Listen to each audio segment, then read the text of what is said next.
Everyone knows about the deep web murders, live kills, Shannon. We've all read the creepypastas, the horror stories.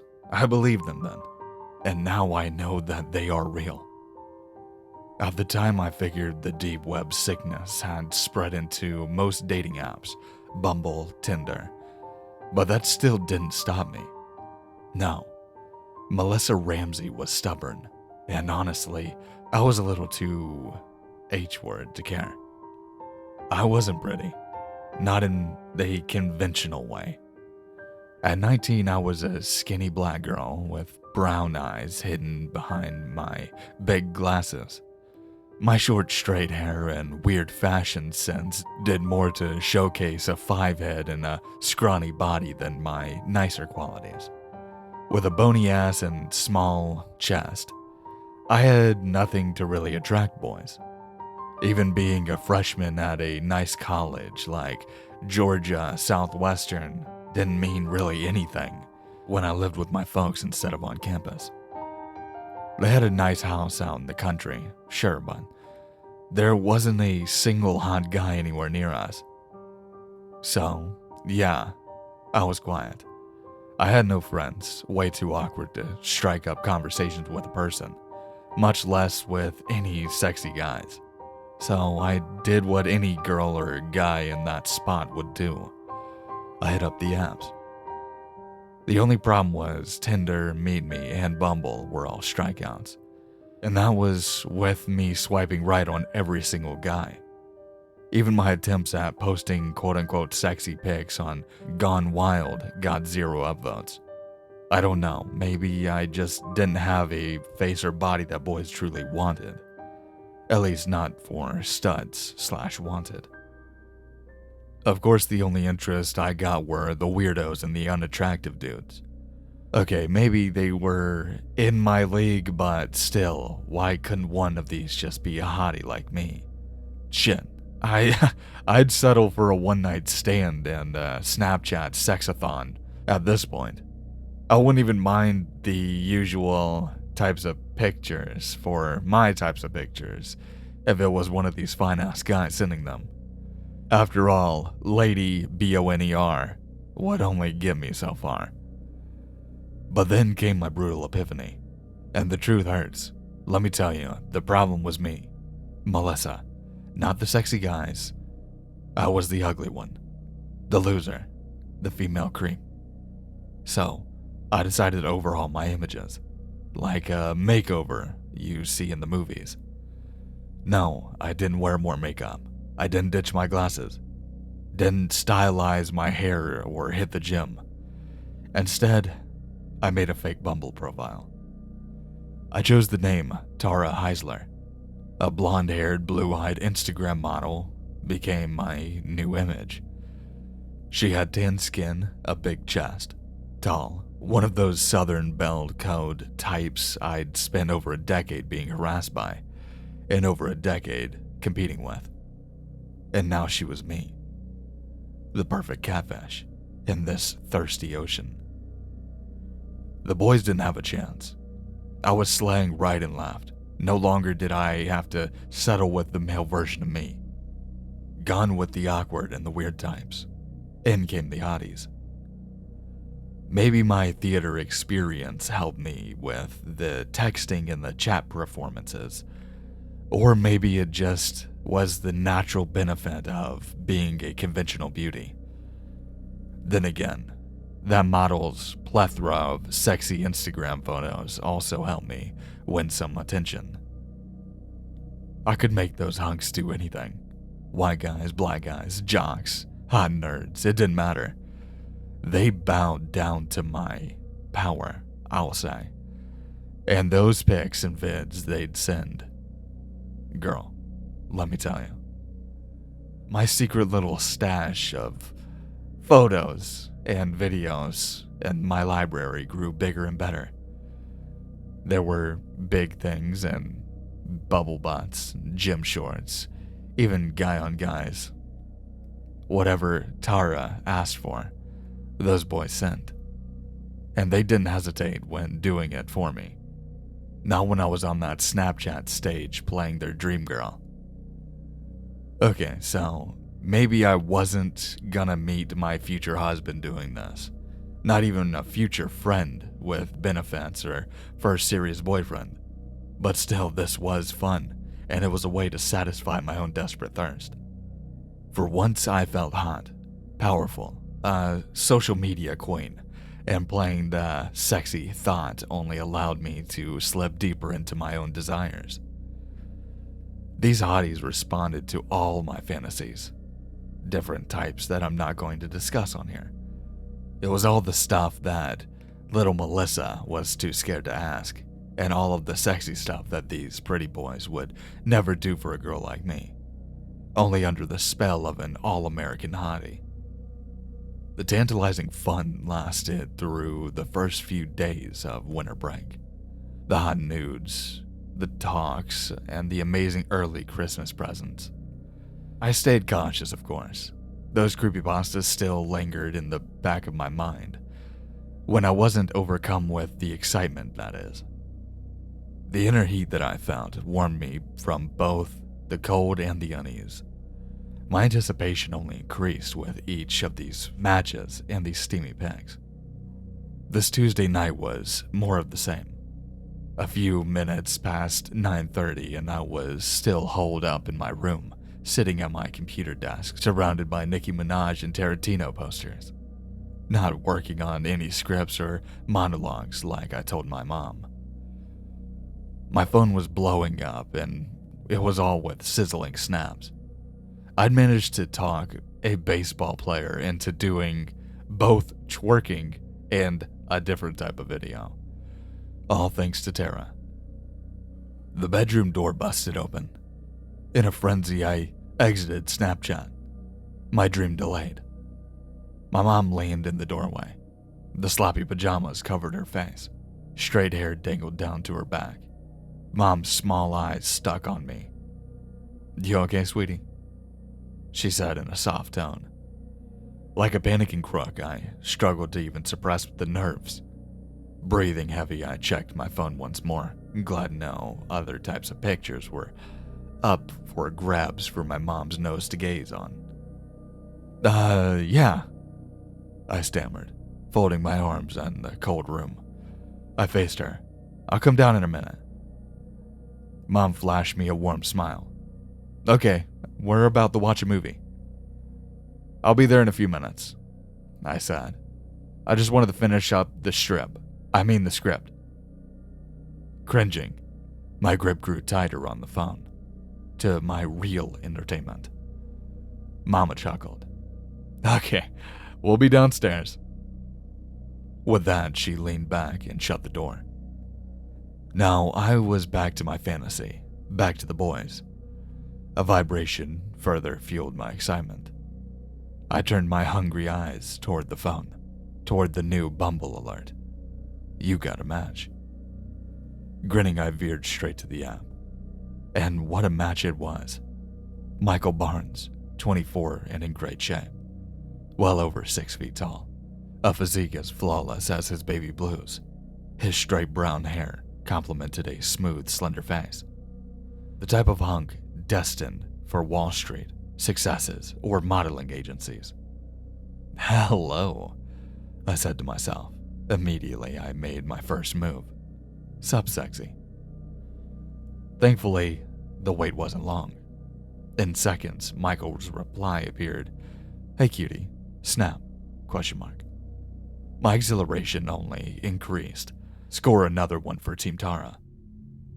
Our flirting continued on Snapchat for another 10 minutes. He sent a few face pics, a sexy gym shot. I responded with the best Tara's Instagram. Needless to say, I pushed Michael for more. Like a repressed housewife, eager for a peek at the neighborhood toddy. I was glad I wasn't scaring him off. Michael was rather playful. His arsenal of emojis and sarcasm kept me entertained. "What are you wearing, Tara?" he typed out in all caps, followed by a kissing emoji. Wanting to escalate the session, I deliberated, then replied, "Getting late, so, just a bra and thong." I waited and waited for a response. In simultaneous dread and anticipation, Michael had seen my reply.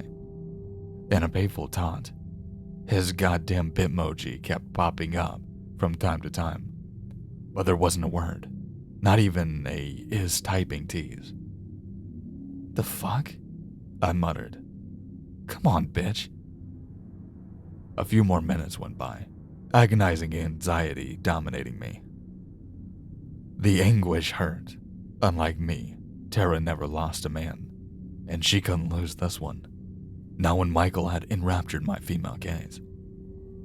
Bumble gave me another alert, another new match. I guess there were more fish in this sleazy sea, but still, I couldn't shake Michael. Right when things were about to get hot and heavy, he just dimmed. Sure, Melissa was used to being ghosted by these hotter guys, but not Tara. Determined, I sent another message. I'm dressed to kill, boo. Trembling, I took a deep breath, felt even colder in my room, and then Michael's pending reply got me all hot over again. The internal excitement started to come back in a roar, until I saw his message. A chilling unease extinguished my fire. Have you ever killed before, Tara? Michael asked. Again, his message was in all caps, the eerie question accentuated by a winking emoji. I was too scared to talk, too scared to even text.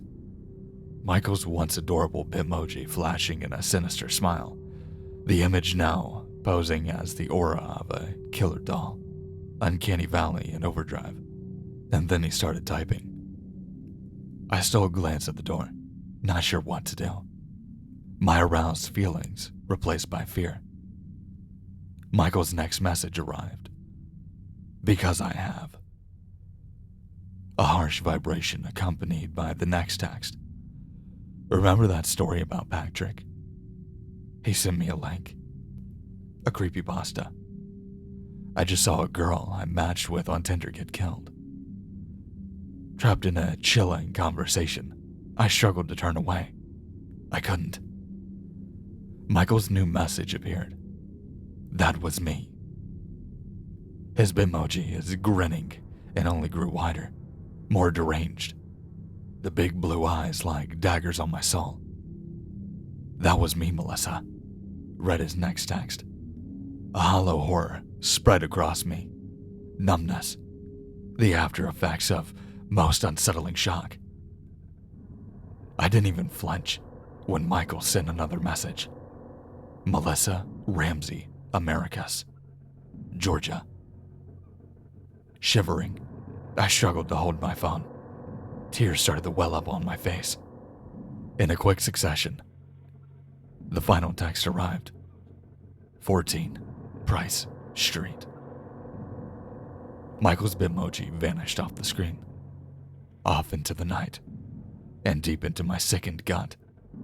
I knew right where he was going. I leapt out of my seat and bolted for the door in total panic. My night of pleasure turned into a night of horror. No longer was I confident Tara. I was back to my helpless Melissa, the timid geek. Clinging to my phone, I ripped open the door and rushed into the upstairs hallway. The lights were out, every single one, and somehow, the house was colder. Scanning the scene, I looked all around me. The other bedroom door was closed, a nearby shelf a towering shadow, and hanging picture frames, nothing more than blank canvases in the dark. Downstairs it was pitch black. I saw nothing, heard nothing. The dim lamp from my room, the only light close by. Mama! I yelled. I stood there in a freezing silence, waiting for a soothing voice that never came. The phone pulsated in my hand. Startled, I confronted Snapchat. Michael had sent me a link to a domain and extension I never heard of, but a site that sent chills down my spine. Live kills. Uneased, I stared at the link. Another message from Michael appeared. Enjoy, Tara. I forced myself to mash it. The video swallowed on my screen. The footage precise and pristine, and in a setting I was all too familiar with. Our living room. I'd caught the middle of a bloodbath. Redness was scattered everywhere, all across the exotic rugs, over the large flat screen. My father's corpse was sprawled across the couch, deep cuts in his head and his throat, his face partially flayed. Mom's screams, a brutal soundtrack to the massacre. The camera captured my mother staggering into the corner, blood soaked through her pajamas, weeping. She held her hands out toward the masked man I was certain was Michael, or at least the man I'd been talking to for the last half hour. The killer stood tall. He wore dark clothes and even darker ski mask. His long butcher knife, coated in blood, the blade marking my mother for the most horrible death. "No!" I yelled through my tears. Then I saw it. Beneath the murders, comments piled up. On screen were users of all genders and races and ages. An excited audience. "Oh, he's got her now. Kill that bitch. I love this guy. So fucking sick." Read their messages. The comments kept piling in.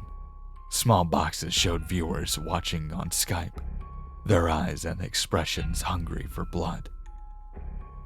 Overcome by panic, I exited the video, looked towards the stairs. "Mom!" I screamed out. The eerie silence lingered, the sound of death. Fighting through the emotions and the terror, I called my mom's phone, a desperate attempt to reach her, to save her. A buzz sliced through the silence. Behind me, a beam of light caught my eye. I whirled around. A horrified scream escaped my lips. Through my bedroom's lights, I saw Mama's severed head, a few feet away. The head positioned like a work of art on a shelf. Blood poured out of the neck in a red river, her long hair smeared across the face. The glowing cell phone jammed straight into her shrieking mouth, like a candle in a jack-o'-lantern. Mom's scared eyes stayed on me, unblinking, haunting eyes. "No!" I screamed, breaking down in tears. I trembled in the hallway. My knees went wobbly, my arms quivering. I was a scared soldier, come face to face with death. All those dark web creepypastas, a reality in my own home. My phone pulsated to life, drawing me back to Snapchat, back to my parents' killer. A new snap of Michael greeted me. Even this frightening, I didn't hesitate to play it. After all, I had nowhere to run. I couldn't just block this creep. I had to confront him. A pic of Michael stared back at me, him in a ski mask, standing over our staircase. His blue eyes shined through the darkness, much like his sharp knife. Blood red font spelled out his final message. "You're next, Tara." The crazy smiling emoji and a furious finish to this terrifying threat. The other bedroom door slammed open, and there came the stud charging at me. Moving quickly, Michael raised a butcher knife. Blood dripped off of its edge. A huge laptop collapsed out of Michael's other gloved hand, its camera ready to capture my close-up. "Ah, fuck!" I yelled. I jumped back in my room. Images of my slaughtered parents flashed through my mind. Dad's filleted face, Mom's severed head, the visceral fear forever resting in her dead eyes. In the frigid hallway, I gripped my cell phone tighter. Anger boiled up inside. Michael drew his knife back, ready to kill. A fury conquered me. Call it fight or flight, girl's power, whatever the fuck you want to call it. All I know is I was still scared and in tears when I hurled my phone at that son of a bitch. The fastball smashed him right in the face. Crying out, Michael fell into the shelf before hitting the ground and dropped his blade. The laptop. Creaking through the night, the shelf toppled over him, pinning him to the ground. Mom's head laid right beside Michael, her gaze stuck, taunting his squirming body. His arms flailed out, splashing through the blood. I then made my move, grabbed the butcher's knife, and confronted the killer. Michael held up his hands, a futile effort to stop this bitch. My rage won. With a rebel yell, I plunged the blade into his throat. Blood spurted all over me, like war paint. I pushed my hair to the side. Behind bitter eyes, I watched Michael's arm collapse, watched blood build up beneath him, watched his body go still. Lodged in his neck, the knife was my victorious flag. Michael, my latest conquest. The adrenaline kept me warm on this winter night, not to mention helped console me from this tragedy. Curious, I reached towards the ski mask. In a quick tug, I yanked it off, and there was the dream guy from Mumble, Michael Barnes. His blue eyes now faded with death, his face less handsome, his body less muscular under the gore. All the while, the laptop frantic comments kept going, and a assembling line of voyeurs. I confronted their many disappointed faces. The crowd blood-blocked. "Fuck you!" I screamed, several vicious stomps smashing the screen into smithereens. Death to live kills, at least for tonight. Out of the corner of my eye, I saw a figure appear, creeping into the dark depths of the other bedroom. A tall figure in dark leggings and a flowing cape. A woman, her entrance like a rock star taking the stage.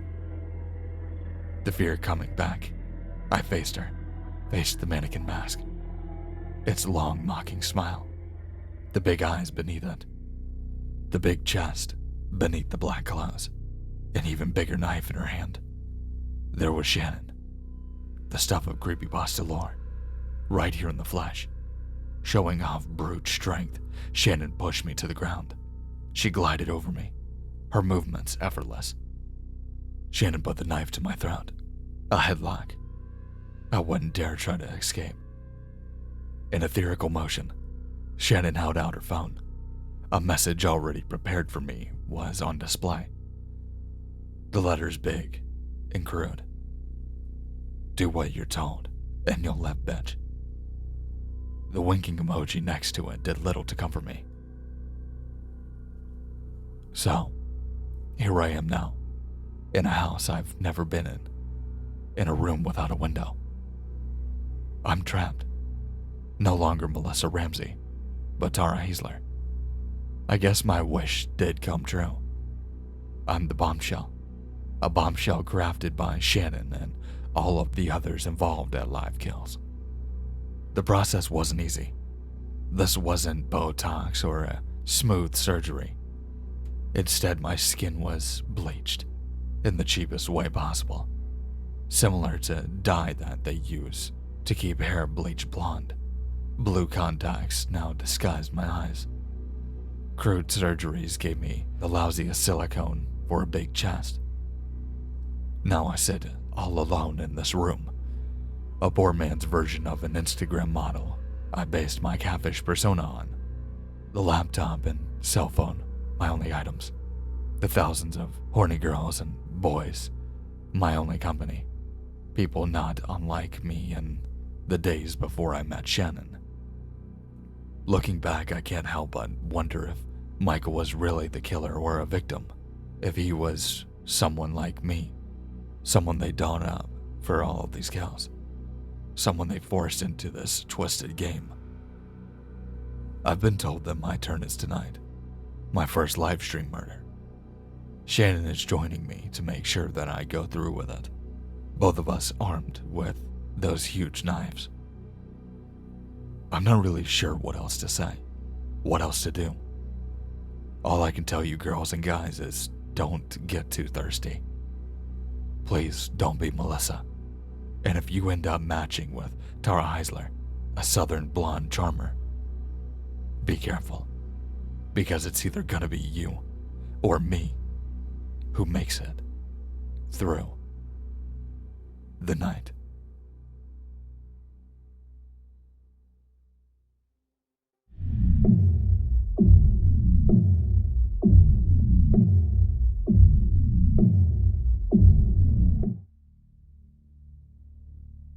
Thanks for watching. I really hope you enjoyed it. It's a little different than we usually do, and the new style of the thumbnail and everything changing might throw off some people, so I do apologize for that. It's probably going to be like that for a while. But hopefully you enjoyed it, and hopefully the algorithm did treat me nicely, which probably not.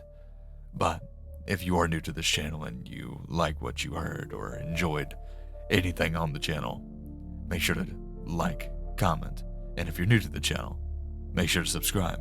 Make sure to turn on those post notifications as well, so then every time I upload, hopefully you'll get a some type of notification. But yeah, make sure to check out the links in the description as well. Twitter, Instagram, everything like that, including my Gmail if you want to submit a story. But with that being said, stay safe, stay scary, and I'll see you in the next one.